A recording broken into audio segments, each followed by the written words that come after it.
اور رحمان کے سامنے آوازیں پست ہو جائیں گی، تو تم ایک ہلکی آواز کے سوا کوئی آواز نہ سنو گے۔ اس روز کسی کی سفارش کچھ فائدہ نہ دے گی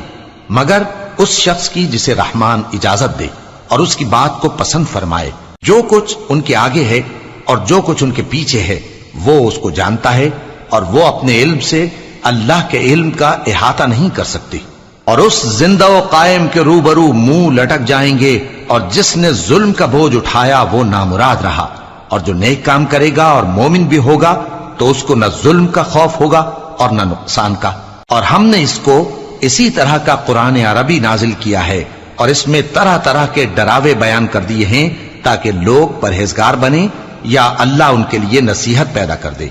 تو اللہ جو سچا بادشاہ ہے، عالی قدر ہے، اور قرآن کی وحی جو تمہاری طرف بھیجی جاتی ہے اس کے پورا ہونے سے پہلے قرآن کے پڑھنے